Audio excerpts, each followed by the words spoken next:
Hello అండి, hi everyone, welcome to Anjali home point. ఈరోజు మన రెసిపీ వచ్చేసి వీట్ ఫ్లోర్తో బిస్కెట్స్ అండి. సో చాలా బాగుంటాయి అండ్ హెల్త్ కూడా చాలా మంచిది, ఎందుకంటే వీట్ ఫ్లోర్ యూజ్ చేస్తున్నాం కాబట్టి. సో ఇవి చాలా సాఫ్ట్గా ఉంటాయి అండ్ క్రంచీగా కూడా ఉంటాయి. సో చేయడం కూడా చాలా ఈజీనే. ఇలా ఒకసారి కనుక చేసి పెట్టారనుకోండి పిల్లలకి, సో ప్లేట్ మొత్తం లాగించేస్తారు, అంత ఎమ్మిగా ఉంటాయి ఈ బిస్కెట్స్. మరి ఎలా తయారు చేసుకోవాలో చూసేద్దాము. ముందుగా నేను ఈ కప్పు తీసుకున్నానండి మెజర్మెంట్స్ కోసం. నేను ఇదే కప్పుతో బిస్కెట్స్కి కావాల్సిన ఇంగ్రీడియంట్స్ అన్నీ కూడా తీసుకున్నాను. ఇది 250 ml కప్పు. మీరు కూడా ఇలాంటి ఒక కప్పు ఏదైనా ఇంట్లో ఉండేది బౌల్ తీసుకోండి మెజర్మెంట్స్ కోసము. నేను ఈ కప్పుతో పౌడర్ షుగర్ని తీసుకున్నాను. అదేవిధంగా 1/3 కప్పు వరకు నెయ్యిని తీసుకున్నాను. మన ఇంట్లో ఉండే రెగ్యులర్గా యూజ్ చేసే నెయ్యి. ఇప్పుడు ఈ రెండింటిని కూడా బాగా మిక్స్ చేసుకోవాలి, అంటే క్రీమీ టెక్స్చర్ రావాలన్నమాట. అంతవరకు మనం విస్కర్తో బాగా మిక్స్ చేసుకోవాలి. చూడండి, ఈ విధంగా రావాలన్నమాట. ఈ విధంగా వస్తే మనకు బిస్కెట్స్ అనేవి చాలా బాగా వస్తాయి. ఇప్పుడు ఇందులో 1 కప్పు గోధుమ పిండి, 1 కప్పు శనగపిండిని యాడ్ చేసుకోవాలి. శనగపిండి యాడ్ చేసుకుంటే అడిషనల్ టేస్ట్ వస్తుంది బిస్కెట్స్కి. 1 పించ్ సాల్ట్ని, 1/2 స్పూన్ యాలకల పొడిని, 1/2 స్పూను వంట సోడాని, 1 స్పూను బొంబాయి రవ్వను యాడ్ చేసుకోవాలి. బొంబాయి రవ్వ యాడ్ చేసుకున్నామనుకోండి బిస్కెట్స్ అనేటివి క్రిస్పీగా క్రంచీగా వస్తాయి. ఇప్పుడు వీటన్నిటిని కూడా బాగా కలుపుకోవాలి. చూడండి, ఈ విధంగా మనం ఇందులో ఎటువంటి వాటర్ కానీ పాలు కానీ యాడ్ చేయాల్సిన అవసరం లేదు. నాకు ఇక్కడ కొద్దిగా పిండి సాఫ్ట్గా తయారైపోయింది, అందుకే ఇంకొద్దిగా గోధుమ పిండిని యాడ్ చేసుకుంటున్నాను. ఒకవేళ మీకు గట్టిగా అనిపిస్తే కొద్దిగా నెయ్యిని లేదా నూనెనైనా యూజ్ చేసుకోవచ్చు. ఈ విధంగా సాఫ్ట్గా కలుపుకోవాలి. ఇలా కలుపుకొని మూత ఉంచుకొని 10 minutes వరకు పక్కన ఉంచుకోవాలి. 10 minutes తర్వాత పిండి బాగా నాని ఉంటుంది. మరొకసారి బాగా కలుపుకోవాలి. ఇలా అంతా కలుపుకున్న తర్వాత నేను మీడియం సైజు పిండి బాల్ని తీసుకున్నానండి. మీరు కావాలనుకుంటే స్మాల్ సైజులో అయినా చేసుకోవచ్చు. ఈ బిస్కెట్స్ని నేను మీడియం సైజులో చేస్తున్నాను. ఈ విధంగా రౌండ్గా అనుకొని అరచేతిలో పెట్టుకొని ఈ విధంగా ఒత్తుకుంటున్నాను. ఇలా చేసేటప్పుడు మీకు కనుక ఈ చపాతీ పిండి చేతిలోకి అంటుకుంటూ ఉంటే కొద్దిగా ఆయిల్ని అప్లై చేసుకొని బిస్కెట్స్ లాగా ప్రిపేర్ చేసుకోండి. ఈ విధంగా అనుకోవాలి. ఎడ్జెస్ ఏమైనా క్రాక్స్ వస్తే చాలా స్లోగా అనుకోండి. నేను ఇలా అనుకొని నేను స్క్వేర్ షేప్లో చేస్తున్నాను బిస్కెట్స్, అందుకే ఎడ్జెస్ అన్నిటి కూడా కట్ చేస్తున్నాను స్క్వేర్ షేప్లో వచ్చేలాగా. మీరు కావాలనుకుంటే రౌండ్ షేప్లో అయినా చేసుకోవచ్చు ఈ బిస్కెట్స్ని. అదేవిధంగా నేను ఈ బిస్కెట్స్ మీద కొద్దిగా డెకరేషన్ చేస్తున్నాను. ఈ విధంగా క్రాస్గా నైఫ్తో అంటున్నాను. ఇలా కాస్త డిఫరెంట్గా ఉంటుంది కదా, ఇలా డిఫరెంట్గా చేసి పెడితే పిల్లలు కూడా బాగా ఇష్టంగా తింటారు.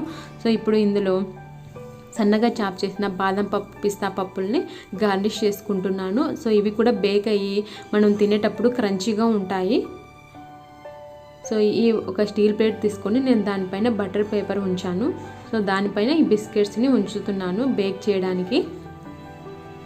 సో ఇలా మిగిలింది కదండి పిండి, దీన్ని కూడా ఇందులోనే కలిపేసుకోవాలి.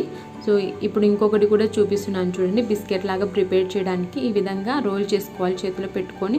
తర్వాత ఈ విధంగా మనము చిన్నగా ఫింగర్స్తో అనుకోవాలి. ఎడ్జెస్ అనేటి క్రాక్స్ రాకుండా స్లోగా అడ్జస్ట్ చేసుకోండి. తర్వాత స్క్వేర్ షేప్లో కట్ చేసుకోండి. నేనైతే స్క్వేర్ షేప్లో చేస్తున్నాను, మీరు కావాలనుకుంటే రౌండ్ షేప్లో అయినా చేసుకోవచ్చు. తర్వాత నేను నైఫ్ తీసుకొని బిస్కెట్ మీద కాస్త డెకరేషన్ చేస్తున్నాను క్రాస్గా నైఫ్తో కట్ చేసి. అంటే మరి పూర్తిగా కట్ చేయలేదు, లైట్గా దాని మీద డిజైన్ వచ్చేలాగా నైఫ్తో ప్రెస్ చేస్తున్నాను అంతే. ఈ విధంగా కట్ చేసుకున్నాం కదా. ఒకవేళ మీరు కౌంటర్ టాప్ మీద లేదంటే ఇలా ప్లేట్ మీద చేసేటప్పుడు ఒకవేళ బిస్కెట్ అతుక్కొని ఉందనుకోండి, ఈ విధంగా నైఫ్తో అనుకున్నారనుకోండి బిస్కెట్ ఈజీగా వస్తుంది. ఇలా తీసుకొని సన్నగా చాప్ చేసిన బాదం పప్పు, పిస్తా పప్పులతో గార్నిష్ చేసుకోవాలి. ఇదే విధంగా మిగతా పిండి అన్నిటిని కూడా మనం బిస్కెట్స్ లాగా ప్రిపేర్ చేసుకోవాలి. ఇక్కడ తీసుకున్న నేను పిండి క్వాంటిటీకి నాకు 3 plates వరకు వచ్చాయన్నమాట బిస్కెట్స్.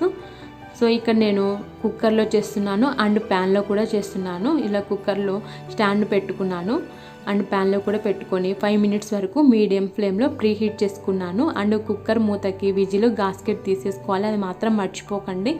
అది తీసేసి పెట్టుకోండి. తర్వాత 5 minutes తర్వాత ఈ ప్లేట్స్ని మనం కుక్కర్లో ప్యాన్లో పెట్టుకొని 10 to 15 minutes వరకు మీడియం హీట్లో ప్రీహీట్ చేసుకోవాలి. నేను ముందు చూపించాను కదా, అదే మంట మీద వీటిని చేశానమాట. నాకు 12 minutesకి బిస్కెట్స్ అనేవి తయారైపోయాయి.